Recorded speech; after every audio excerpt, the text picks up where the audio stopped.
အားလုံးပဲမင်္ဂလာပါဟုတ်ကဲ့တောကကင်းဝေးသောရှင်သန်နေထိုင်ခြင်းဆိုတဲ့ခေါင်းစဉ်ကြီးအောက်ကနေပြီးတော့ကြိုဆိုပါရစေ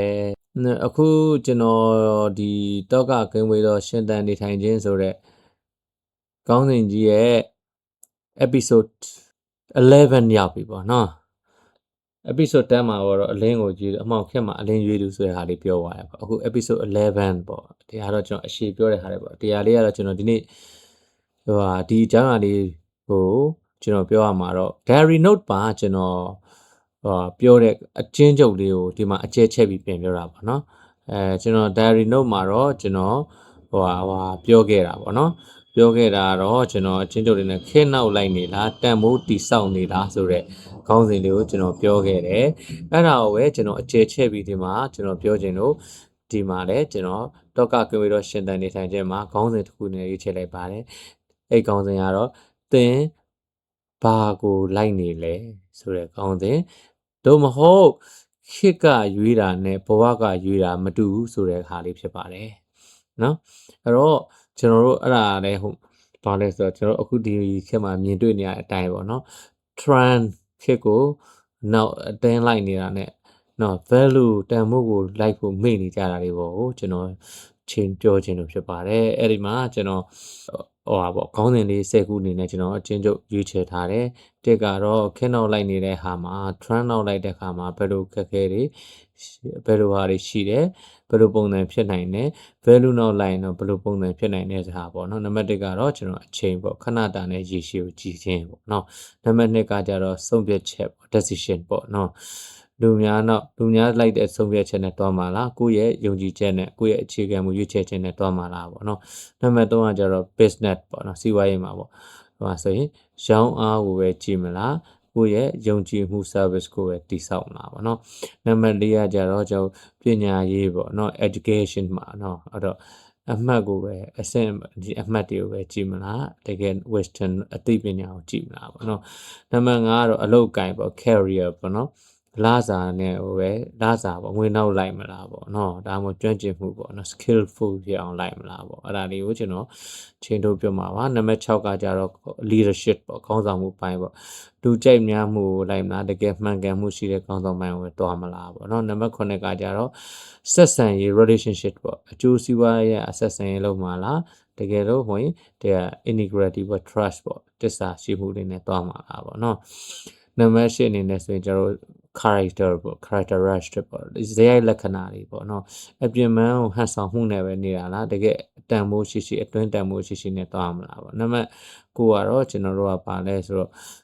ဓမ္မအာရမပုံစံမျိုးပဲပေါ့နော်လောဘနောက်လိုက်လားဒါမှမဟုတ်အမှန်တရားဓမ္မနောက်ကိုပဲလိုက်မလားပေါ့နော်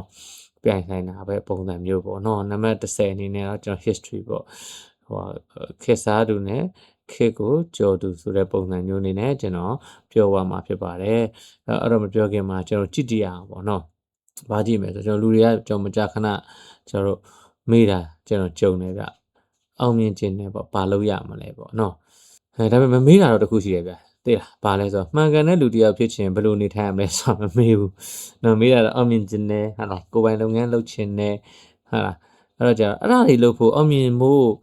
ကိုယ်ပိုင်လုပ်ငန်းလုပ်ဖို့ဆိုရင်မှန်ကန်တဲ့လူတစ်ယောက်ဖြစ်ဖို့အရင်လိုတာဗျနော်အဲ့တော့မှန်ကန်တဲ့လူတစ်ယောက်ဖြစ်ခြင်းဘယ်လိုနေထိုင်ရမလဲဆိုတဲ့ဟာကို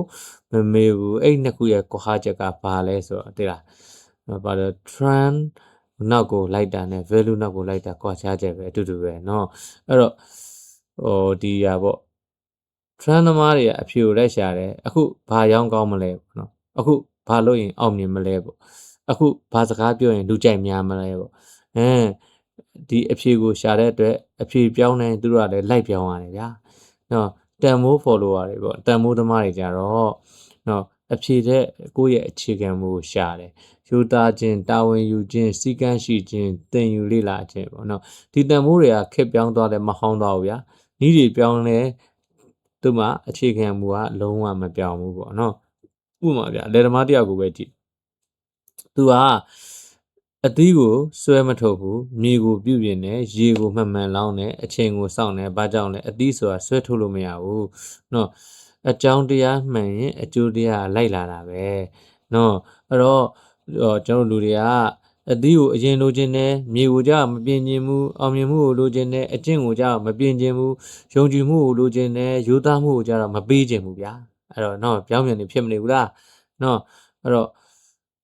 trend သမားတွေကသူရလက်ကိုအရင်လိုတယ် value သမားတွေအကြောင်းတရားကိုအရင်ကြည့်တယ်နော်တယောက်ကအရေးကိုဖမ်းတယ်တယောက်ကအလင်းထုံးတယ်ဆိုတဲ့ပုံစံမျိုးပဲပေါ့ဗျာနော်အဲ့တော့ကျွန်တော်ကြည့်ကြည့်ရအောင်နော်အဲ့တော့ဒီခုနပြောတဲ့ခေါင်းစဉ်လေးတွေနဲ့ပဲကျွန်တော်တို့တွားကြည့်ရအောင်ပေါ့နော်အဲ့တော့ကျွန်တော်ဘယ်လိုလုပ်ကြမလဲဆိုတော့အချိန်ပေါ့ trend သမားအချိန်မှာဘယ်လိုလုပ်လဲ trend follower တွေကကျွန်တော်တို့အချိန်ကိုသုံးတယ်ဗျ value follower ကျအချိန်ကိုရင်းနှီးမြှုပ်နှံတာကျွန်တော်လူတိုင်းမှာတစ်နေ့ကို24နာရီစီရှိတယ်တထေးလည်းဒီအချိန်ပဲအလုပ်သမားလည်းဒီအချိန်ပဲပညာရှင်လည်းဒီအချိန်ပဲမောင်မြင်တဲ့သူလည်းဒီအချိန်ပဲခွာခြားသွားတာအချိန်ဘယ်လောက်ရှိတယ်မဟုတ်ဘူးအချိန်ကိုဘယ်လိုမြင်လဲဆိုတာပဲတို့ကနော်အဲ့တော့ trend သမားတွေကအချိန်ဆိုတာလိုက်ဖမ်းရတဲ့အရာအဲ့ဒီနေ့နောက်ကျရင်ခက်နောက်ကျသွားမယ်ဒီခွင့်ရမယူလိုက်ရရင်နောက်လာရမယ်ဒီနေ့မရရင်မဖြစ်တော့ဘူးဒါကြောင့်အလင်းစလို့ဆုံးဖြတ်ကြတယ်အမြန်ရဖို့ဦးစားပေးကြတယ်ဒါပေမဲ့အမြန်ရတိုင်းကကြာရှည်မခံဘူးဗျနော် value follower ကြတော့ပါလေအချိန်ကိုပြန်ပဲအဖြစ်မမြင်ဘူးမိတ်ဆွေဖြစ်မြင်တာတစ်တပင်ကိုစိုက်ပြိုးတယ်နောက်တနေ့အတီးသွားမရှာဘူးအမြင့်တွယ်ဖို့စောင့်တယ်ကြီးထွားဖို့စောင့်တယ်အတီးတီးဖို့စောင့်တယ်သူတို့တိထားတာတခုရှိတယ်အချိန်ကိုလှည့်စားလို့မရဘူးဆိုတာပဲအဲ့တော့ဒီခေတ်မှာဆိုရင်တော်တော်များ9နှစ်ကြာတည်ဆောက်မယ်အရာကိုလေ9ရက်အတွင်းရကျင်နေကြတာသိလားနှစ်ပေါင်းများစွာလေ့ကျင့်ရမယ်ကျွမ်းကျင်မှုကိုဗျာတင်တန်းတစ်ခုတက်ပြီးသွားပြီလို့ထင်နေကြတာသိလားအောင်မြင်မှုကိုအမြန်ရကျင်တဲ့စိတ်ကလေတိုးတက်မှုကိုနှိမ့်ကွေးစေတာပဲအဲ့ဒါခင်ဗျာမြင်မှတ်ထားနော်လူတွေကအစားအစာချက်တဲ့အခါမှာမကြက်သေးရင်မစားဘူးမလားအိမ်ဆောက်တဲ့အခါမှာမပြီးသေးရင်တက်မနေဘူးလေဒါပေမဲ့ကျွန်တော်ဘဝကြတော့လေမရင်ကြက်သေးပဲရလက်ကိုအရင်လိုချင်တာဗျာမျိုးစေ့ကဒီနေ့စိုက်ပြီးနည်းနည်းဖြန်အရေးလိုချင်လို့ဒါနဲ့မတူနေဘူးလားဗျာနော်တန်မိုးကိုလိုက်တဲ့လူတွေကသိတယ်နေတာနဲ့နောက်ကြတာမတူဘူးနော်အလင်းလိုတာနဲ့အရှိရောက်တာလည်းမတူဘူးနော်တလန်းချင်းမှန်မှန်လျှောက်တဲ့လူကတစ်ခါတလေမှပြေးတာတဲ့ပူဝေးဝေးရောက်တတ်တယ်ဆိုတာခင်ဗျားတို့သိထားဖို့လိုတယ်အဲ့တော့အချိန်ဟာလူတိုင်းကိုတရားမျှတပါတယ်ဒါပေမဲ့အချိန်ကစုမပေးတာကအလင်းလိုတဲ့လူအချိန်ကစုချပေးတာကနေတိုင်းကိုနည်းနည်းစီတိုးတက်အောင်လုပ်တဲ့သူအချိန်ကမျက်နှာမလိုက်ဘူးဒါပေမဲ့ဝရိယကိုတော့ဘယ်တော့မှတစ္ဆာမပေါက်ဘူးဗျာအဲ့တော့ trend follower တွေကနိုင်ကိုပဲအမြဲကြည့်နေတတ်တယ် value follower တွေကတော့ပြက်ကတိန်ကိုပြောင်းလဲနိုင်တဲ့အလုပ်ကိုလုပ်နေတတ်တာအဲ့တော့တယောက်ကအချိန်ကုန်သွားမှကြောက်တယ်နောက်တစ်ယောက်ကအချိန်ကုန်သွားတဲ့အခါကိုယ့်ဘဝမှာမကြံခဲ့မလဲဆိုတော့တွေးတာနော်အဲ့ဒီအတွေးတစ်ခုကပဲလူတစ်ယောက်ကိုခင်နောက်လိုက်ဖြစ်စေနိုင်တယ်လို့ခစ်တစ်ခက်ကိုဥဆောင်တဲ့သူလည်းဖြစ်စေနိုင်ပါတယ်နော်အဲ့တော့ခဏတာကိုလိုက်တဲ့သူကအချိန်ရဲ့ဧည့်သည်ဖြစ်တယ်တန်မိုးကိုတိဆောက်တဲ့သူကတော့အချိန်ရဲ့တက်တည်ဖြစ်တာပေါ့နော်အဲ့တော့အချိန်နဲ့ပတ်သက်ပြီး trend နောက်လိုက်တဲ့လူနဲ့ value နောက်လိုက်တဲ့လူဒီလောက်ဆိုရင်သဘောပေါက်မယ်လို့ကျွန်တော်မြင်ပါတယ်နော်နောက်တစ်ခုနံပါတ်2ကိုတွားအောင်မယ်ဆိုရင်ဆုံးဖြတ်ချက်ကိုပေါ့နော်နဲ့ပတ်သက်ပြီး decision ပေါ့နော်လူများတွေစီမှာအပ်ထားတဲ့သူနဲ့ကိုယ့်အသိဉာဏ်ကိုယုံကြည်တဲ့သူပေါ့နော်အဲ့တော့လူတယောက်ရဲ့ဘဝကိုပြောင်းလဲစေတာကံမဟုတ်ဘူးဗျအခွင့်အရေးတစ်ခုလည်းမဟုတ်ဘူးဆုံးဖြတ်ချက်ပဲအဲ့ဒါခင်ဗျာသိတာကိုချလိုက်တဲ့ဆုံးဖြတ်ချက်ပဲကိုတို့ထင်မယ်နော်ကောင်းတာမကောင်းတာနော်အဲ့တော့ဘဝဆိုတာကျွန်တော်နေတိုင်းရွေးချယ်မှုတွေစုပေါင်းထားရလက်တစ်ခုပဲတေချာမှတ်ထားနော်ဘဝဆိုတာနေတိုင်းရွေးချယ်မှုတွေကစုပေါင်းထားတဲ့ရလက်တစ်ခုပဲဘယ်စာအုပ်ဖတ်မလဲဘယ်သူနဲ့ပေါင်းမလဲဘယ်အလုပ်ကိုလုပ်မလဲဘယ်စကားကိုပြောမလဲအသေးဖွဲလို့ထင်ရတဲ့အဲ့ဆုံးဖြတ်ချက်လေးတွေကလေနောက်တစ်ချိန်မှာခမည်းရဲ့ကံကြမ္မာလို့ခေါ်တဲ့အရာကြီးတစ်ခုဖန်တီးပေးနေတာเนาะအရန်ကောင်းတယ်เนาะဒီနံပါတ်အပိုင်းနှစ်တွေကဆုံးဖြတ်ချက်ဆိုတဲ့ဟာတွေကเนาะအဲ့တော့ကြောင့်အဲ့ဒါကိုကြည့်ကြည့်အောင်เนาะအဲ့တော့ trend follower တွေရဲ့ပြဿနာဘာလဲဆိုသူတို့ကအဖြေမရှိတာမဟုတ်ဘူးကိုယ်ပိုင်အဖြေမရှိတာအဖြေမရှိတာမဟုတ်เนาะကိုယ်ပိုင်အဖြေမရှိတာဆုံးဖြတ်တော့မယ်ဆိုရင်သူများတွေဘာလုပ်ကြလဲသူများတွေဘာရွေးကြလဲအခုခေတ်မှာဒီလိုပဲလားဆိုတဲ့အမေးခွန်းလေးတွေအရင်မေးတာเนาะသူတို့အတွေးကဗျာမှန်ကိုမရှာဘူး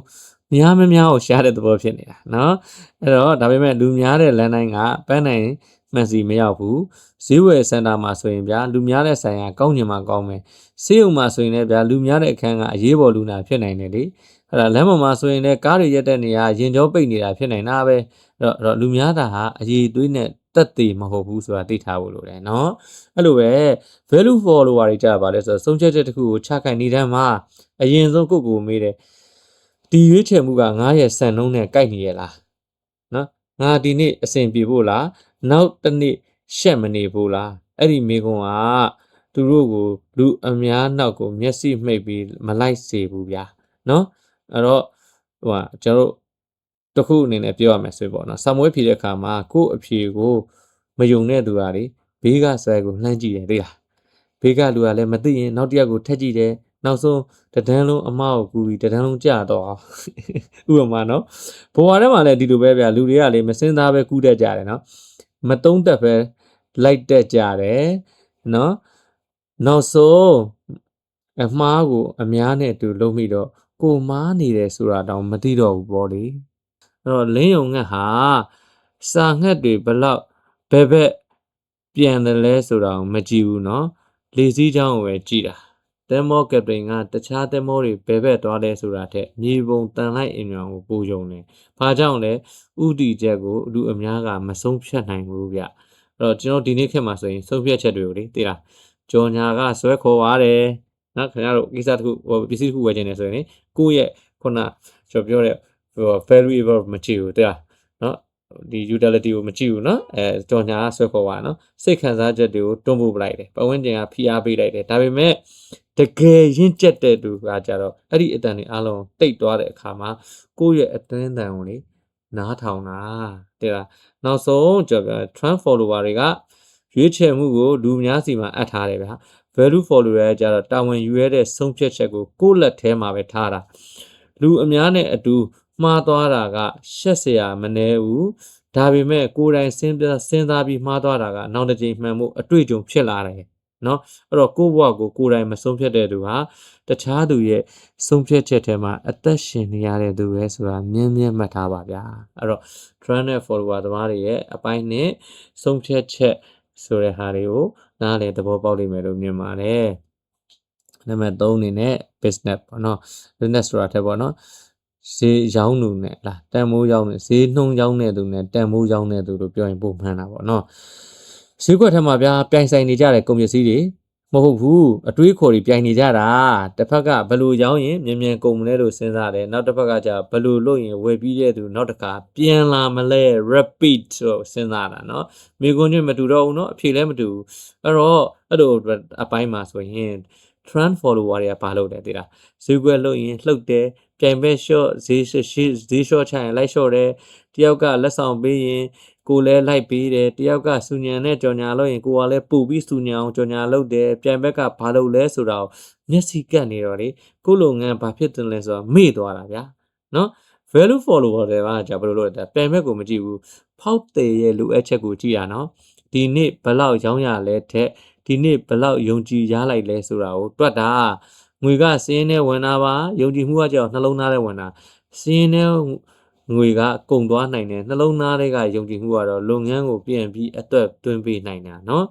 အဲ့တော့ဥပမာပြောရင်တချို့ဆိုင်တွေကတခါရောင်းပြီးရောဆိုတဲ့စိတ်နဲ့ရောင်းတာအဲ့တော့အမြတ်ရတယ်ဒါပေမဲ့ဖောက်တယ်ပျောက်သွားတာပေါ့တချို့ဆိုင်တွေကတော့ဒီလူနောက်တစ်ခါလဲလာကြအောင်ဆိုတဲ့စိတ်နဲ့ရောင်းတာเนาะအစမှာအမြတ်နဲခြင်းနဲမယ်ဒါပေမဲ့ဖောက်တယ်ကတငယ်ချင်းဖြစ်လာတယ်တငယ်ချင်းကယုံကြည်သူဖြစ်လာတယ်ယုံကြည်သူကကိုယ့်လုပ်ငန်းရဲ့အတန်မဲ့ကြော်ညာပဲဆိုတာ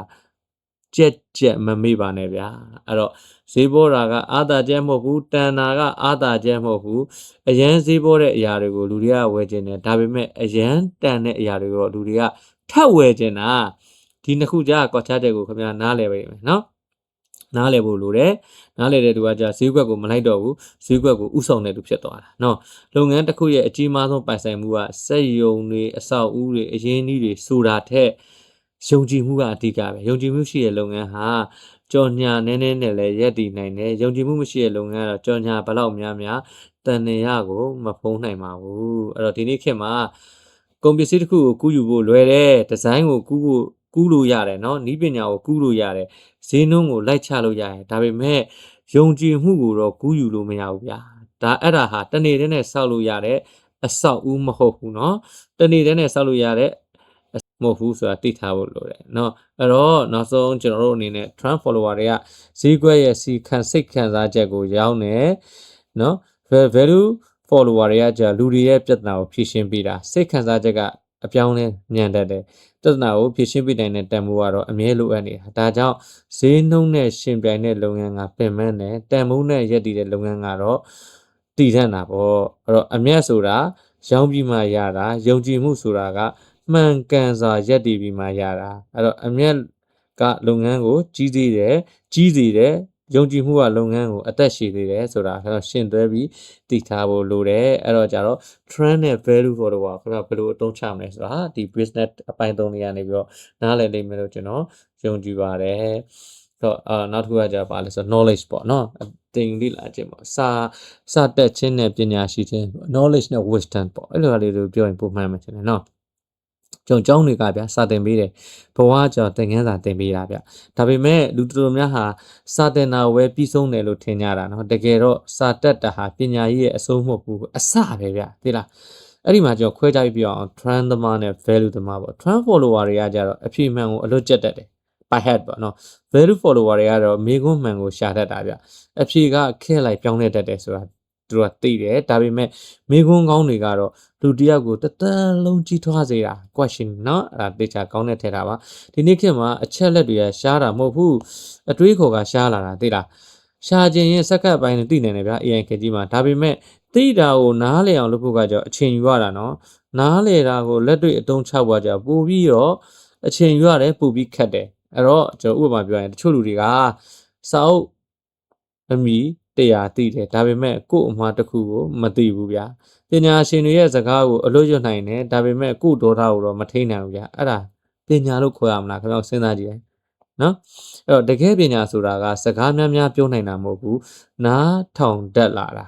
အငင်းနိုင်တာမဟုတ်ဘူးနော်တုံးတက်နိုင်တာနော်အနံ့ယူနိုင်တာမဟုတ်ဘူးနားလေပေးနိုင်တာနော်အဲ့တော့စာမိုးဝဲကမှတ်ဉာဏ်ကိုစစ်ဆေးတယ်ဘဝကတော့စိတ်တက်ကိုစစ်ဆေးတာနော်အဲ့တော့စာမိုးဝဲမှာကျွန်တော်အမှားတစ်ခုကိုပြင်ဖို့ခဲပြည့်ရှိတယ်ဘဝမှာတော့ဆုံးဖြတ်ချက်တိုင်းကိုအကျိုးဆက်ကိုခြံထားခဲ့တာဒါကြောင့်အမှတ်ကောင်းတာထက်အသိကောင်းတာကပိုတန်မိုးရှိတယ်နော်အဲ့တော့ value follower တွေမှာဗာလဲဆိုတော့ငါဘယ်လောက်တည်လဲဆိုတာတဲ့လေငါဘယ်လောက်ပြောင်းလဲလာတယ်လဲဆိုတော့ပို့ပြီးတော့သူတို့ကစိတ်ဝင်စားတာနာစာဖက်ပြီးမပြောင်းလဲနိုင်စာအုပ်ကပြီးတော့တာပဲရှိမှာဗျာလူကမပြီးဘူးပေါ့နော်ဟုတ်လက်မှတ်တွေအများကြီးရတယ်ဗျာဟာလားဒါပေမဲ့လေးစားမှုတော့မရဘူးဟာလား certificate တွေအများကြီးရှိလေးစားမှုတော့မရဘူးလေဟုတ်တယ်တချို့လူတွေကဘောဓစိတ်တွေများများမရှိဘူးဒါပေမဲ့သူတို့ပြောတဲ့စကားတစ်ခုကိုလူတွေကယုံတယ်နော်ဘာကြောင့်လဲလက်မှတ်ကအရေးချင်းကိုတက်တည်ပြနိုင်တယ်အကျင့်ကသာလူတန်မှုကိုတက်တည်ပြတာဆိုတာအိမ်မှာကွာခြားသွားတာပဲနော်အဲ့တော့ trend follower တွေကအတိကိုစုတယ် value follower တွေကじゃညံကိုတိဆောက်တာနော်အတိဆိုတာစောက်ထဲမှာရှိတယ်ညံဆိုတာじゃဘဝကနေမွေးဖွားလာတာအဲ့တော့စာတက်တဲ့သူအများကြီးရှိနိုင်တယ်ဘိုးရတွေအများကြီးရှိနိုင်တယ်ဆိုချင်တာဗျာသိလားဒါပေမဲ့ပညာရှိတဲ့သူကတော့ကိုယ့်အတိကိုအကျင့်ဖြစ်ပြောင်းနိုင်တဲ့သူတွေပဲဖြစ်တယ်เนาะအဲ့တော့ကိုယ့်အတိကိုကိုယ့်အကျင့်အဖြစ်ပြောင်းနိုင်တဲ့သူဖြစ်ပါစေလို့ကျွန်တော်အခုဒီအပိုင်းဒီလေးပေါ့ education ဆိုတဲ့အပိုင်းလေးတွေကနေပြီးတော့ကျွန်တော်သိနိုင်မယ်လို့ယုံကြည်ပါတယ်ပြီးတော့ကျွန်တော်နံပါတ်5ပေါ့เนาะ career အကြောင်းပြောချင်ပါပေါ့เนาะအဲ့ trend နဲ့ follower တွေရဲ့ career အကြောင်းပြောချင်တာပါเนาะအလုပ်ကိုရှာတဲ့သူနဲ့အလုပ်ကနေပဲလိုက်ရှာတဲ့သူပေါ့နော်ကျွန်တော်လူငယ်တော်တော်များများရဲ့မိကွန်းပေါ့အလုပ်ပဲမှာရှိတယ်နော်အလုပ်ရှာတယ်ပေါ့နော်လောကကြီးရဲ့မေးမှာမိကွန်းတစ်ခုရှိရင်မင်းကဘာတန်ဖိုးပေးနိုင်လဲပေါ့ဟုတ်လားဟာအလုပ်ပဲမှာရှိတယ်နဲ့မင်းကဘာတန်ဖိုးပေးနိုင်လဲဆိုအဲ့မိကွန်းတစ်ခုရဲ့ကွာခြားချက်ကဘဝနှစ်ခုရဲ့ကွာခြားချက်ပဲမှန်လားနော်အဲ့တော့ trend follower တွေဟာဆိုရင်အခွင့်အရေးကိုလိုက်ရှာ value follower ရဲ့အခွင့်အရေးကလိုက်ရှာရတဲ့လူဖြစ်အောင်ကိုတိဆောက်တာနော်ပြားဗျာပန်းကိုအမိတ်မပေးဘူးပန်းကသာအမွှေးရနံ့ပေးလို့ပြားကအလိုလောက်ရောက်လာတာလေလူတယောက်ကလည်းအဲ့ဒီလိုပဲဗျာတန်မိုးရှိလာရင်အခွင့်အရေးတွေကတကားခောက်လာတတ်တယ်ဆိုတာခင်ဗျားတို့ကြက်မမေ့နဲ့ဗျာနော်ဟောဥပမာအနေနဲ့ဆိုရင်တချို့လူတွေကဗျာအလုံးမရလို့စိတ်ညစ်တယ်ဒါပေမဲ့ကိုယ့်ကိုအလုတ်ခန့်ကျင်လောက်တဲ့ agent ရှိမရှိကိုတော့အရင်မစစ်ဘူးတချို့ကကြအခွင့်အရေးမပေးကြဘူးလို့ပြောတယ်ဗျာဒါပေမဲ့ပေးလာတဲ့အခွင့်အရေးကိုကင်တွယ်နိုင်မှု ပြင်ဆင်ထားတာရှိမရှိတော့မမေးဘူးဗျာတကားပွင့်ဖို့ပဲစောင့်နေတာတော့လို့ဖို့တော့မစင်စားဘူးဆိုတဲ့သဘောတရားပဲเนาะအဲ့တော့ value follower တွေမှာကြာငါဘာရမလဲတဲ့ငါဘာဖြည့်ရှင်းပေးနိုင်မလဲဆိုတာကိုသူတို့ကလောက်တာเนาะလုပ်ငန်းတိုင်းလူတိုင်းအဖွဲ့အစည်းတိုင်းနောက်ဆုံးမှလိုအပ်တာလေပြဿနာကိုရှော့ပေးနိုင်တဲ့သူဗျတရားဝင်ကိုပေါ့စေနိုင်တဲ့သူယုံကြည်စိတ်ချရတဲ့သူကိုလိုတာเนาะတချို့လူတွေကယာရုတိုးကျင်တယ်ဒါပေမဲ့တာဝန်တူဖို့တော့မလိုချင်ဘူးအတိမဲ့ပြုခံခြင်းနဲ့ဒါပေမဲ့အတိမဲ့ပြုခံရတိုက်တဲ့အကျင့်ကိုတော့မတိဆောက်ချင်ဘူးအသီးကိုလိုချင်ပြီးအပင်ကိုရေမနှောင်းချင်တဲ့စိတ်ဓာတ်ပဲလေเนาะအဲ့တော့အလုပ်ဆိုတာထိုင်ကုန်တစ်လုံးမဟုတ်ဘူးတာဝန်တစ်ခုယာတုတာဝန်တစ်ခုเนาะယာတုဆိုတာအာနာမဟုတ်ဘူးယုံကြည်မှုအဲ့ဒီယုံကြည်မှုကိုလစာနဲ့မွေနိုင်မှုရအချိန်နဲ့ယူသားမှုနဲ့အရေးချင်းနဲ့ပဲတိဆောက်ရတာဆိုတာတိတ်တိတ်ချာချာမှတ်ထားပါเนาะအဲ့တော့လောကကြီးကလက်မှတ်ကိုတစ်ခါကြည့်နိုင်တယ်အပြောကိုခဏနားထောင်နိုင်တဲ့အပြောเนาะဒါပေမဲ့အလုံးလုံးပုံကိုတော့နေတိုင်းမြင်နေရတာအဲ့ဒီအတွက်เนาะတကယ်အင်တာဗျူးကအလုံးဝင်ကားစားတနာရီမဟုတ်ဘူးအလုံးလုံးနေတဲ့နေတိုင်းပဲဆိုတာခင်ဗျားတို့ကို career မှာမှတ်သားထားဖို့လိုတယ်အဲ့တော့ trend follower တွေကအလုတ်ကန်ကိုနေရာတစ်ခုလို့မြင်နေဗျာ value follower တွေကကြောက်လေအလုတ်ကန်ကိုလေလူအကျိုးပြုနိုင်တဲ့အခွင့်အရေးလို့မြင်တာလူအကျိုးပြုနိုင်တဲ့အခွင့်အရေးလို့မြင်တာเนาะတယောက်ကအလုပ်ရဖို့ကြိုးစားတယ်နောက်တစ်ယောက်ကအလုပ်မရှိရင်တော့လူတွေလိုအပ်တဲ့သူဖြစ်ဖို့ကြိုးစားနေတာဗျဒီလားအလုပ်ရှာတဲ့သူတွေများလာရင်ပြိုင်ဆိုင်မှုများလာမယ်လေအဲ့တော့တန်ဖိုးဖန်တီးတဲ့သူတွေကကြာများလာလဲလူဖွဲ့စည်းကတိုးတက်လာတာပေါ့ဒါကြောင့်အလုပ်ကိုမလိုက်နဲ့လူတွေကဒီလူမရှိရင်မဖြစ်ဘူးဆိုလို့ပြောရတဲ့တန်ဖိုးနောက်ကိုလိုက်တာเนาะအဲ့တော့ကျွန်တော်ဒီနေ့ career ဆိုအခုဒီ trend follower ရဲ့အပိုင်းဟိုပါပေါ့ငါပေါ့เนาะ career ဆိုတဲ့အပိုက်လေးမှာကျွန်တော်နောက်ဆုံးပြောချင်တာပါလဲဆိုတော့လေကျွန်တော်တို့အလုပ်ကိုရှာနေတဲ့သူ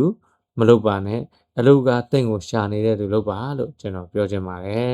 เนาะအဲ့တော့နံပါတ်6ကောင်းတယ်လေးအနေနဲ့ကကြတော့ဘာကိုပြောချင်လဲဆိုတော့လမ်းပေါ်လျှောက်တဲ့သူနဲ့လမ်းဖောက်တဲ့သူပေါ့เนาะအဲ့ဒါကြတော့နှစ်မျိုးပေါ့เนาะလမ်းရှိတဲ့နေရာကိုရွေးလျှောက်တဲ့သူပေါ့เนาะတော့ကြတော့လမ်းမရှိသေးတဲ့နေရာမှာပဲလမ်းဖောက်တဲ့သူပေါ့အဲ့တော့ပထမတဲ့လူကတော့ခီးတယ်ပေါ့ဒုတိယလူကတော့တမိုင်းရေးသူပေါ့ဗျာအဲ့တော့ trend နဲ့ follower အဲ့ဟာကွာတာပဲလေ trend follower တွေကtrend နဲ့ဟိုပါပေါ့ value ပေါ့အဲ့ဒါကွာတာပြောတာเนาะ trend follower တွေကကြတော့လူတွေသွားပြီးသားလမ်းကိုလိုက်တာအနေနဲ့တဲ့စိတ်ချရတယ်ဒါပေမဲ့ရောက်တဲ့နေရာဟာလေလူတိုင်းရောက်တဲ့နေရာပဲထူးခြားမှုဆိုတာလူအများနဲ့မတူတဲ့ရွေးချယ်မှုကနေစတာเนาะအဲ့တော့ value သမားတွေကြတော့ value follower ကြလမ်းမရှိလို့မရက်ဘူးလမ်းမရှိလို့မရက်ဘူးเนาะလမ်းမရှိရင်ဖောက်တယ်ဗျာတကားမရှိရင်တကားလုပ်တယ်အဖြေမရှိရင်အဖြေရှာတယ်သူတို့ရဲ့အတွေ့ကဒီလိုလုပ်ဘူးလားမဟုတ်ဘူးဒီလိုလုပ်လို့ရနိုင်မလားဆိုတာเนาะဒီစကားလေးအရင်တမို့ရှိရเนาะဒီလိုလုပ်ဘူးလားဆိုတာတဲ့ဒီလိုလုပ်လို့ရနိုင်မလားဆိုတာပဲเนาะအဲ့တော့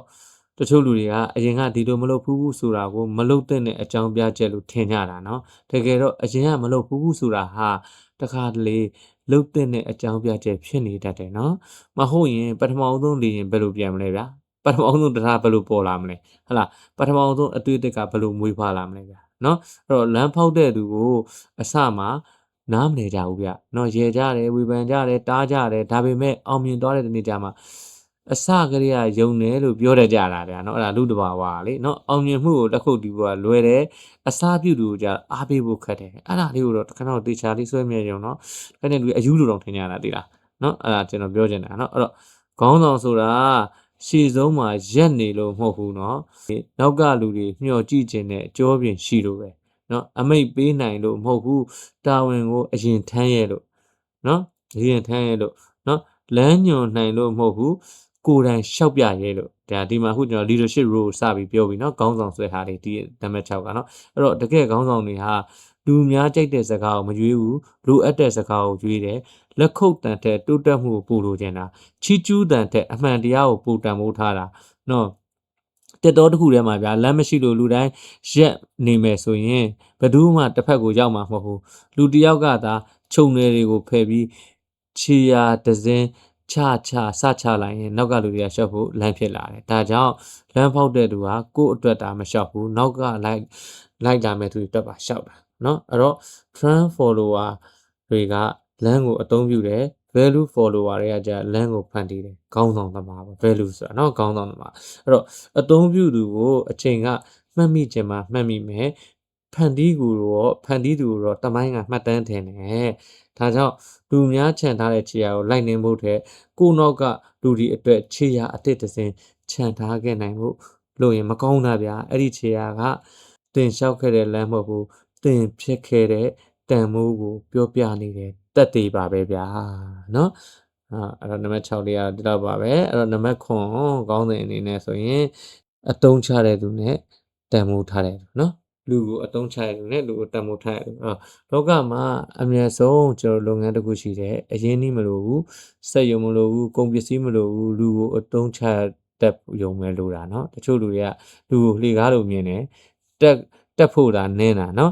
ရောက်သွားရင်မေ့တော့တချို့လူတွေကတော့လူကိုတရားလို့မြင်တယ်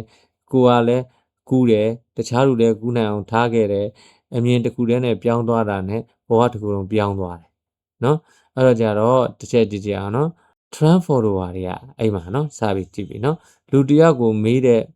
ပထမဆုံးမေးခွန်းကဒီလူငါ့အတွက်ဘာသုံးဝင်မလဲအဲ့လိုပုံစံမျိုးเนาะ value follower တွေကကြဒီလူအတွက်ငါဘာအကျိုးပြုနိုင်မလဲဆိုရယ်မိကုံမတူတော့ဘူးเนาะဆက်ဆံရေးနဲ့အရေးအသွေးမတူဘူးဆိုတာပြောကြတယ်เนาะအဲ့တော့ relationship အကြောင်းနံပါတ်9ကကျွန်တော်ပြောတာเนาะအဲ့တော့ကျွန်တော်ကြည့်ကြည့်အောင်အစဉ်ပြေနေတော့မှညီကူလို့ခေါ်မယ်ဗျာအကျိုးမရှိတဲ့နေကြဘာတူလဲလို့မေးတာဗျာရာသီဥတုလိုပြောင်းနေတဲ့ဆက်ဆံရေးမျိုးပေါ့လူတွေကစကားကိုမယုံတော့ဘူးအကျင့်ကုန်ပဲကြည့်တော့တာပေါ့ဟုတ်လားပင်လယ်ထဲမှာသင်းမောကိုမမြုပ်စေတာဗျာအပြင်ကရေမဟုတ်ဘူးအတွင်းထဲကိုဝင်လာတဲ့ရေပဲလူဘဝမှာလည်းဒီလိုပဲအပြင်ကလူဆိုးတွေထက်ကိုယ်အနာမှာဟန်ဆောင်ပြီးအကျိုးရှာတဲ့လူတွေကပိုအနေရများတယ်အဲ့ဒါကြောင့်လူကိုရွေးပေါင်းတာဟာအလုတ်ရွေးတာထဲတောင်မှပိုရေးကြီးတယ်နော်တကယ်တမိုးရှိတဲ့လူကတခြားလူကိုအားနည်းဖို့ကူညီတာမဟုတ်ဘူးနော်အားနည်းဖို့မကူညီဘူးကြည်ထွားဖို့ကူညီပေးတယ်နော်အဲ့လိုပဲနော်ဖျောင်းနိုင်တဲ့တိုင်ရဗျာနောက်တိုင်ကိုမိကူပေးလို့ဗျာသူ့အလင်းကညော့သွားလားမရောဘူးလူကောင်းတယောက်ကလည်းဒီတိုင်းပဲတခြားလူကိုမြင့်တင်ပေးလို့ကိုယ်တန်ဖို့ကြမတော်ဘူးဆိုတာနော်ဒီ trend follower တွေကကြဆက်ဆံရေးကိုအကြောင်းဝယ်လို့သဘောထားလိုက်ဗျာတရားငါပြီးတယ်မင်းပြန်ပြီး give and take ပေါ့ value follower တွေကကြတော့ဆက်ဆံရေးကိုဥယျင်လို့သဘောထားနော်ရေလောင်းတယ်ခ ्यू စိုက်တဲ့အချိန်ပေးတဲ့အဲ့ဒီအတွက်ပန်းတွေကအချိန်တန်ရင်ပွင့်လာတာဒီနေ့ခေတ်မှာလူတချို့ကဗျကက်ပြားတွေက contact တွေများလာတာကိုဂုဏ်ယူတယ်ဗျဒါပေမဲ့အခက်ခဲကြုံတဲ့အခါဖုန်းဆက်ရတဲ့လူတယောက်တောင်မှမရှိဘူးနာမည်တီးတဲ့လူများတာနဲ့နှလုံးသားချင်းနှိစက်တာမတူဘူးเนาะအဲ့တော့ trend follower တွေကလူကိုအခွင့်အရေးလို့မြင်တယ် value follower တွေကကြလူကိုတာဝန်လို့မြင်တာเนาะအဲ့တော့အခွင့်အရေးဆိုတာကုန်သွားတတ်တယ်မှတ်ထားတာဝန်ဆိုတာကြလူကိုကြီးကျယ်စေတယ်เนาะဒါကြောင့်လူတွေနဲ့တွေ့တိုင်းမှာဒီလူကငါ့ကိုဘာပေးနိုင်မလဲလို့မမေးပါနဲ့เนาะငါနဲ့တွေ့ပြီးသွားတဲ့အခါဒီလူဘဝမှာဘာကောင်းကျိုးကြံခဲ့မလဲလို့မေးလိုက်ပါအဲ့ဒီမေးခွန်းကိုနေ့တိုင်းဖြေနေတဲ့သူကလေလူပေါင်းကောင်းရမဟုတ်ပါဘူးလူတွေရဲ့ဘဝမှာတန်မိုးတစ်ခုအဖြစ်လာတဲ့သူပါပဲเนาะအဲ့တော့ကျွန်တော်ဒီ relationship ဆိုတဲ့ဘိုင်းခွန်လေးကိုဒီမှာပြောဖြစ်ပါမယ်ပြီးပါပြီးတော့ကျတော့နံပါတ်8ပေါ့เนาะဟန်ဆောင်တာပေါ့မျက်နှာဖုံးဝတ်တဲ့သူနဲ့မျက်နှာမူရတဲ့သူပေါ့เนาะလူတယောက်ကိုတီးဖို့သူပြောတဲ့စကားကိုနားထောင်နေမလုံးတော့ဘူးသူတယောက်တည်းရှိနေတဲ့အချိန်ကိုကြည့်ရတယ်ဘာကြောင့်လဲဆိုတော့လူများရှိမှမြင်ရတာကလေမျက်နှာဖြစ်နိုင်တယ်သူတယောက်တည်းရှိချိန်မှမြင်ရကြအမှန်တရားဗျသိလား trend follower တွေကလေမျက်နှာဖုံးတွေစူဆောင်းတာဗျဒီနေရာမှာတစ်မျိုးဟိုနေရာမှာတစ်မျိုးလူတယောက်နဲ့တွေ့ရင်တပုံစံနောက်တယောက်နဲ့တွေ့ရင်နောက်တပုံစံနောက်ဆုံးမျက်နှာဖုံးတွေများလုံးလို့လေကိုမျက်နှာအစ်စ်ကိုတောင်မေ့သွားတတ်တယ်နော် value follower တွေကတော့မျက်နှာဖုံးမဝယ်ဘူးမျက်နှာတကူနဲ့နေတတ်တယ်လူရှိမှလည်းဒီလူပဲတယောက်တည်းရှိတဲ့ခါမှလည်းဒီလူပဲသူတို့ရဲ့ငြိမ်းချမ်းမှုကဟန်ဆောင်စရာမလိုတဲ့ဘဝနေလာတာနော်ဟန်ဆောင်ခြင်းဆိုတာမလိုဘူးအဲ့တော့တချို့လူတွေကမှန်ရှေ့မှာ7ပင်ကို9မိနစ်ပြင်တယ်ဗျာအိတ်ထဲကမာနကိုတော့9နှစ်ကြာလဲမပြင်ဘူးဗျာအဝတ်စားမှာအဆက်ကလေးစစက်ကြရင်စိတ်မချမ်းသာဘူးဗျာဒါပေမဲ့အကျင့်အဆက်ပြောက်တွေများနေတာနော်အကျင့်မှာအဆက်ပြောက်တွေများနေတာကိုတော့တာမန်လို့ထင်နေတာနော်အဲ့တော့ဟန်ဆောင်ခြင်းကအစပိုင်းမှာလွယ်တယ်ဒါပေမဲ့ဆက်ထိန်းထားဖို့ခက်တယ်နော်စစ်မှန်ခြင်းကကြောင့်အစပိုင်းမှာခက်တယ်ဒါပေမဲ့နောက်ပိုင်းမှာပေါ့ပါတယ်ဗျာမှုသားကမှတ်ဉဏ်ကောင်းမှုလိုတယ် အမှန်တရားကြတော့မှတ်ထားစရာမလိုဘူးမပင်မဟုတ်ပေါ့ဗျာအဲ့တော့ဗကြီးကားတစ်ချက်ကိုအဝေးကနေကြည့်ရင်လှတယ်အနီးကကြည့်ရင်စုတ်ချက်တိုင်းကိုမြင်ရတယ်လူတစ်ယောက်လည်းဒီလိုပဲအဝေးကတော့ပြည့်စုံတဲ့လူလို့ထင်ရနိုင်တယ်အနီးကပေါင်းကြည့်တတ်တဲ့အခါမှာသူ့ရဲ့စိတ်နေစိတ်ထားကအဖြေပေးနေတာနော်အဲ့တော့တချို့လူတွေကလူတွေအထင်ကြီးဖို့အသက်ရှင်နေတာတချို့လူတွေကကြကိုမရှက်ဖို့အသက်ရှင်နေပထမလူကကြတော့အပြင်ကအတန်နဲ့အသက်ရှင်နေဒုတိယလူကအသွင်းကလိပ်ပြာနဲ့အသက်ရှင်တာနော်အဲ့ဒါမှတ်ထားတကယ်လွတ်လပ်မှုဆိုတာနော်ဘယ်သူကမှမကြောက်တာမဟုတ်ဘူးကိုယ်စိတ်ကိုမလိန်ရတာတကယ်တတ်သိဆိုတာသူများရှိမှလူများရှိမှအော်ဟစ်နိုင်တာမဟုတ်ဘူးနော်မှားရင်ငါမှားခဲ့တယ်လို့ဝန်ခံနိုင်တာပဲဖြစ်တယ်အဲ့တော့ trend follower တွေကလူတွေမြင်ရတဲ့ပုံရိပ်ကိုထိမ့်သိမ့်မှုပင်ပန်းနေနော် value follower ရကြတော့ကိုယ့်ရဲ့အကူချင်းတရားကိုထိမ့်သိမ့်မှုကြိုးစားတာပုံရိပ်ကိုအလားဆင်တဲ့သူဟာချူးကျူးတန်ရနိုင်တယ်ကိုချင်းတရားကိုအလားဆင်တဲ့သူကြတော့လေးစားမှုရတာအဲ့တော့ချီးကျူးတန်ကနားထောင်နားထဲမှာဆုံးသွားအတန်စွာနားဆုံးသွားနော်လေးစားမှုကတော့လူတစ်ယောက်ရဲ့နာမည်ဖြစ်ကျင်းခဲ့တာဒါကြောင့်မျက်နာကိုလှအောင်ပြင်တာထက်စိတ်ကိုလှအောင်ပြင်မှုကလိုအပ်ပါတယ်။ဘာကြောင့်လဲဆိုအချင်းကမျက်နှာကိုအိုးစေတယ်လေအသက်ကြီးသွားရင်ဟုတ်မျက်နှာအချင်းဆိုတာမျက်နှာကိုအိုးစေတယ်စိတ်ထားကောင်းတစ်ခုကတော့အချင်းကပူပြီးတော့တောက်ပါစေတာပေါ့ဘယ်တော့ကြာတောက်ပါစေတဲ့အရာလေးပဲဖြစ်တယ်နော်။ဟုတ်အဲ့တော့နံပါတ်9နေကောင်းစဉ်အနေနဲ့ဆိုရင်တော့အလိုဆန္ဒလောက်ကိုလိုက်တဲ့သူနဲ့အမှန်တရားနောက်ကိုလိုက်တဲ့သူပေါ့နော်လောဘနဲ့တမာပေါ့နော်အဲ့တော့လူတယောက်ကိုကျွန်တော်အနိုင်ယူတဲ့အရာကတခြားလို့မဟုတ်ဘူးကိုယ်စိတ်ပဲ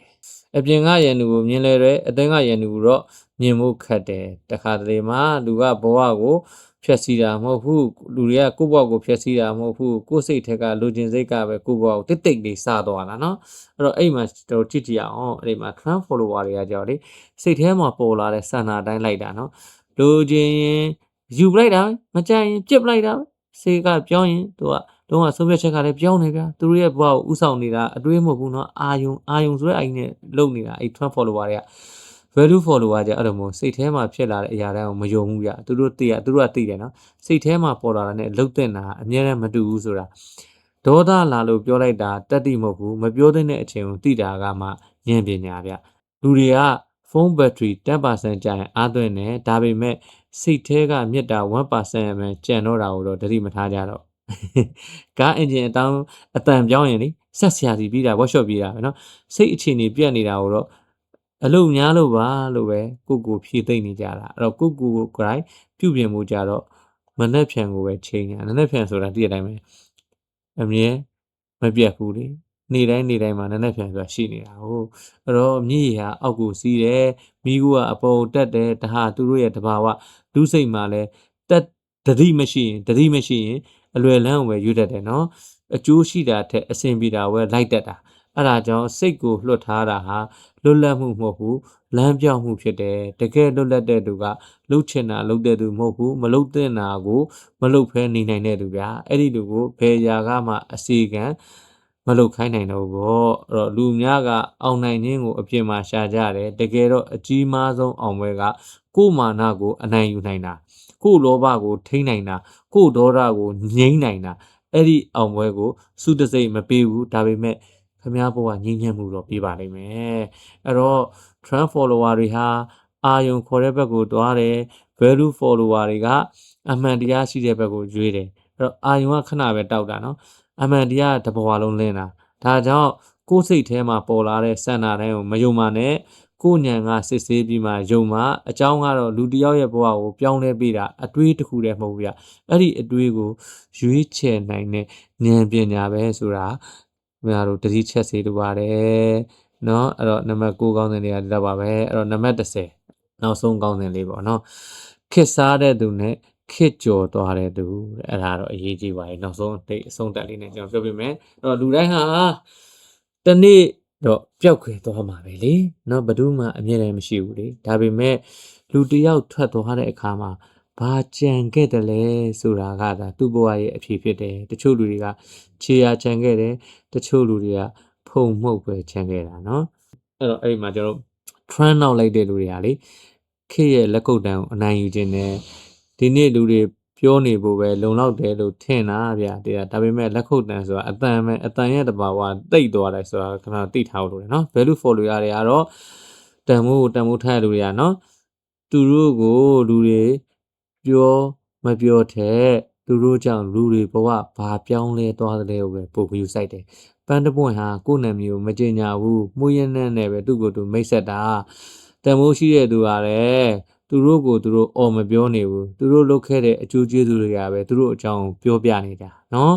အဲ့တော့တချို့လူတွေကလေနာမည်ကျန်မှုကြိုးစားတယ်ဒါပေမဲ့လုပ်ရမကျန်ဘူးဗျာတချို့လူတွေကရုပ်ထုစိုက်ခြင်းတယ်ဒါပေမဲ့လူတွေရဲ့နှလုံးသားထဲမှာနေရာမရဘူးဒီခေတ်နဲ့ဘယ်တော့တိုက်ဆိုင်လဲခင်ဗျားတို့ကြည့်နော်ကြောက်တုံးပေါ်ကနာမည်ဟာလေမိုးလေဝသနဲ့ပျက်စီးနိုင်တယ်လူတွေရဲ့စိတ်ထဲကအမှတ်တရကတော့လေအချိန်ကနဲ့ပိုတော့မှရှင်းလင်းလာသေးရဲ့နော်အဲ့တော့သမိုင်းကအတန်ကျတဲ့သူတွေကိုအမြဲမမှတ်မိဘူးအကျိုးပြုခဲ့တဲ့သူကိုပဲမှတ်မိတာဗျာနော်ခေတ်တစ်ခေတ်မှာလူကြိုက်များခဲ့တာနဲ့ခေတ်အဆက်တန်မိုးရှိနေမှာမဟုတ်ဘူးနော်ဒါပေမဲ့တန်မိုးစစ်တခုကတော့ခေတ်ပြောင်းသွားလဲအဓိပ္ပာယ်ရော့ကျမသွားဘူးဗျာနော်ရှင်ကြည့်ကြနော်ဒီနေ့ခေတ်အခုကျွန်တော်တို့လူတွေနဲ့နော်ရှင်ကြည့်နော်ကျွန်တော်အခုအမြဲတွေ့နေကျွန်တော်ခေါင်းဆောင်ပိုင်းနေနေပေါ့နော်လူတယောက်ရဲ့အရွယ်အစားကိုသူရထားတဲ့အရာတွေနဲ့မတိုင်းတာနဲ့သူပေးခဲ့တဲ့အရာတွေနဲ့တိုင်းပါနော်ရရှိမှုကဘဝကိုပြည့်စေနိုင်တယ်ပေးဆက်မှုကကြတော့ဘဝကိုအဓိပ္ပာယ်ရှိစေတာနော်အဲ့တော့တစ်ပင်တပင်အရေးပေးနေလို့လူတွေကအောက်မှာနားကြတယ်တစ်ပင်ကငါ့ကိုကျေးဇူးတင်ပါလို့မပြောဘူးနော်မြေတစင်းရေစည်းနေလို့လယ်တွေစိမ်းနှမ်းဆိုပြေတယ်မြစ်ကငါ့ကိုဂုံပြူပါလို့မတောင်းဆိုပါဘူးဗျာတကယ်တန်မှုကလေအတိမဲ့ပြုမှုကိုမတောင်းဘူးဗျအကျိုးကျေးဇူးကိုပဲပေးတာဆိုတာခင်ဗျားတို့ရင်ထဲမှာမှတ်ထားနော်ဂုံမှန်တက်နေလို့မလိုဘူးနော်ကိုတန်မှုကိုသိနေဖို့ပဲလိုတာနော်တနေ့မှာ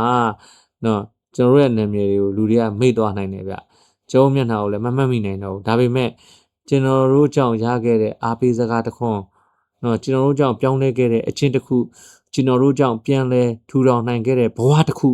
အဲ့ဒီအရာတွေကလေကျွန်တော်တို့ကိုယ်စားဆက်လက်ရှင်သန်နေဦးမယ်ဆိုတာကိုကျွန်တော်သိထားဖို့လိုတယ်နော်အဲ့တော့ trend follower ဒီမားတွေဟာလေအချင်းရဲ့မျက်နှာစာပေါ်မှာခဏတာရေးထားတဲ့စာသားတွေဆိုတာသိထားဖို့လိုတယ် value follower တွေကတော့လူတမိုင်းရဲ့နှလုံးသားထဲမှာထွန်းထုတ်ထားတဲ့အတိတ်ပဲတွေပါပဲအဲ့တော့ trend ဟာခေတ်တစ်ခေတ်ကိုအယောင်တင်နိုင်တယ် value ကတော့မျိုးဆက်တစ်ဆက်ကိုအလင်းပေးနိုင်တယ်ဒါကြောင့်ခေတ်စားဖို့မကြိုးစားပါနဲ့ခေတ်ကျော်ဖို့ကျွန်တော်ကြိုးစားပါလူသိဖို့မကြိုးစားပါနဲ့လူအကျိုးရှိဖို့ကြိုးစားပါနော်လူတွေမေးရမယ်မိကုန်းကလေသူဘယ်လောက်ကြော်ကြားခဲ့တယ်လဲမဟုတ်ဘူးသူကြောင့်ဘယ်လောက်ကောင်းမွန်တဲ့အရာတွေကြံခဲ့တယ်လဲဆိုတာပါပဲနော်အဲ့တော့ဖြည့်ကြည့်အောင်ဗျာကိုနော်ဖြည့်တယ် trend follower တော့မဟုတ်တော့ဘူး value follower လည်းမဟုတ်တော့ဘူးသူဟာတန်ဖိုးတစ်ခုကိုယ်တိုင်ဖြစ်သွားတဲ့သူပဲဖြစ်တယ်အဲ့တော့အဲ့ဒီမိကုန်းကိုဖြည့်နေတဲ့သူကနော်ခုပြန်ပြောမယ်နော်ကျွန်တော်တို့မေးတဲ့မိကုန်းနော်နောက်ဆုံးအဆုံးတက်နံပါတ်ကျွန်တော်ဒီကောင်းတဲ့အဆုံးတက်အနှစ်ချုပ်လေးอ่ะနော်သူဘယ်လောက်ကြော်ကြားခဲ့တယ်မဟုတ်ဘူးသူဘာကြောင့်ဘယ်လောက်ကောင်းမွန်တဲ့အရာတွေကိုကြံခဲ့လဲဆိုတာပဲအဲ့ဒီမိကုန်းကိုဖြည့်နေတဲ့သူက trend follower မဟုတ်တော့ဘူး value follower လည်းမဟုတ်တော့ဘူးသူဟာတန်မိုးတစ်ခုကိုယ်တိုင်ဖြစ်သွားတဲ့သူပဲဖြစ်တယ်အဲ့တော့ပြောချင်တာကအခုလက်ရှိခေါင်းစဉ်ကြီးမှာ trend ကိုလည်းသုံးတဲ့အချိန်ခါလေးမှာပဲတုံးပြီးတော့ trend ရဲ့အားသာချက်အားနည်းချက်ကိုသိပြီးတော့ value ကိုလည်းတိဆောက်ရမယ်ဆိုတာကိုမမေ့ပါနဲ့ကိုယ်တိုင်တိဆောက်သွားနိုင်ပြီဆိုရင်အားလုံးကိုကြော်ဖြတ်သွားနိုင်တဲ့လူတွေဖြစ်ပါအဲ့တော့ကျွန်တော်ဒီ episode လေးကတော့เนาะကျွန်တော်ဒီလောက်နဲ့ပဲအဆုံးသတ်ပါမယ်ဒီ episode stock commission ကောင်းတယ်မှာเนาะခက်ကရွေးတာနဲ့ဘဝကရွေးတာမှာကိုကဘယ်နောက်ကိုလိုက်မှာလဲเนาะခက်ကိုလည်းပြတ်မကြံပဲနဲ့ဘဝကိုတိတ်ချရွေးချယ်နိုင်တဲ့လူတွေဖြစ်ပြီးတော့တာကကင်ဝေစွာရှင်တန်နေထိုင်ကြတဲ့လူဖြစ်ပါသေးလို့ကျွန်တော်ဒီ episode တွေကနေပြီးတော့ဆုတောင်းပေးပါတယ်အားလုံးပဲဒီ episode လေးမှာအဆင်မပြေတာမကြိုက်တာရှိတယ်ဆိုရင်လည်းအကြံပေးချင်တာရှိတယ်ဆိုတော့ comment လေးပေးသွားလို့ရပါတယ်အဲ့တော့တမ အတီတိုးစင်နေဆိုရင်လည်း like and share လေးတွေလုပ်သွားလို့ရပါတယ် subscribe ပေးသွားလို့ရပါတယ်เนาะအားလုံးကျေးဇူးတင်ပါတယ်